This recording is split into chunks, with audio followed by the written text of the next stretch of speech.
Hello, everyone, and welcome back. This is Dave Keller with StockCharts.com. Thanks again for joining us on the final bar. It's been a pleasure to sort of unwrap the market's activity, the market's movements after the close. And today I want to welcome on my guest, Danielle Shay of Simpler Trading, to sort of give her take on what she's seeing in the markets. Danielle, thanks so much for coming on the show. I appreciate it.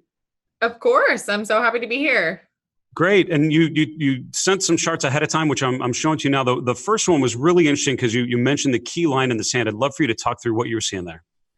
So I loved everything that you were talking about with a variety of sectors, the strength and weakness, because that's exactly in line with what I do. And I bring that back, to the S&P, and I really start from a top-down approach. And starting off with the S&P, first of all, I mean, we're in this situation right now where we're stuck at this 2950 level. It's a key area of resistance. You can see the amount of times that we failed here since July, right? And so within that, I'm looking for two different possibilities. If we can break up above this level, what I would like to do is I'm going to trade those relative strength names to the upside. However, if we start to fail, then I'm going to focus on shorting the weaker sectors. So it really goes back to exactly what we were talking about during the beginning portion of this segment.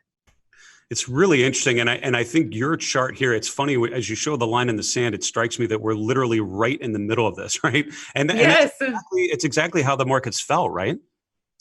Yes, no, exactly. I mean, we're right here, and I feel like the market has been incredibly news driven as of late, more so than it has been over the past couple years. And within this, I mean, what we do, and I know it's a little bit different over at Simpler Trading, but what I do is primarily short-term options. And so for me, I'm looking for, options trades on a 2 or 3 week basis for a breakout in either which direction. Got it. The second chart you sent over was, I think you called it your radar. Can you just explain what you're seeing here? So what I like to do, very similar, I love the graph that you had. That was very, very helpful. But what I like to do is I look at my radar screen and I focus on this one in particular are my favorite relative strength indexes. And so I've been focusing on the spiders or the S&P to the upside because you do have those sectors like you were pointing out that are still leading. For example, consumer staples, utilities, they're still strong, right? And so within that, you have the S&P that's strong. I also like to look at tech, communications, and then discretionary, because those were the sectors that were previously strong. If we can get a breakout in the indexes, I would like to trade them to the upside. And then I also like to look at Sky as well as SMH, because the cloud and the semiconductors are two really important industry groups. And so I like to look at all of this at one time to see which one is strong in relation to the others. That's really interesting. Tell me with the Sky, that's one that I've not shown a ton or followed as much. How do you think of that relative to something like semiconductors, technology, and other? What does that tell you in particular?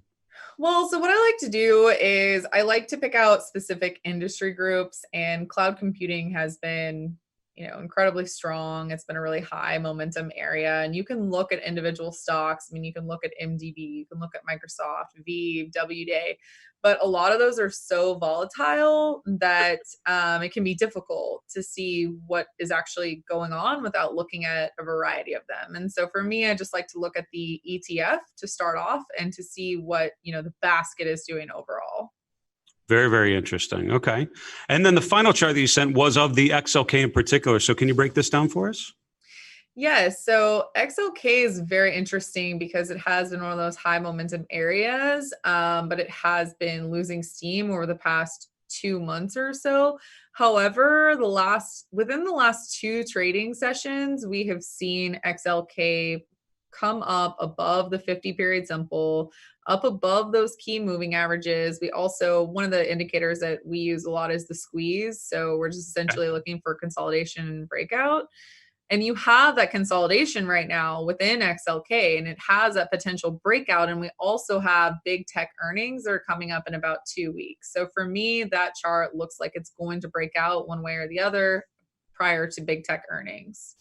Got it. So would I be fair in saying then whichever, I mean, I've often thought with like talking with John Bollinger, it was always about, this rotation from heavy trending markets to more, sideways consolidation markets, right? So something moves and then it kind of consolidates, kind of comes to an equilibrium or digests the gains and then kind of goes. It sounds like you're describing with the XLK, we've kind of hit that equilibrium point. Now we're just waiting to see which, who takes control, the bulls or the bears. And then would it be fair that the direction of the breakout, that's what you would follow? Or how would you think of it differently than what I just said? That's absolutely correct. And so normally the way I'm primarily a trend follower, and so normally the way that I trade consolidation patterns like this is I look for it to break out in the direction of the trend, which would be to the upside. Right. In this unique instance, with the ongoing macro climate that we have, and we have just this weakening market, like you've talked about, right? You have those high momentum sectors that have been weakening.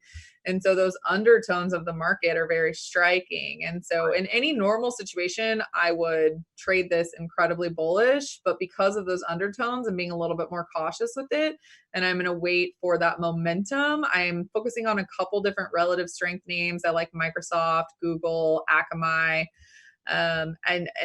focusing on those to the upside with caution. And then when I get a little bit more momentum, I will definitely follow that momentum going into this earnings season and then beyond earnings season. Well, a stock like Microsoft, right, one of the biggest stocks in the world, if that is resolving to the upside, it would be hard to feel that bad about the markets as a whole, I would say, right? That's a great take, Danielle. Thanks so much for coming on. I'd love, as these trends emerge, as we resolve one way or the other, I'd love to have you back on and sort of see what your work is telling you then. Is that all right? Yes, that would be great. Thank you so much for having me.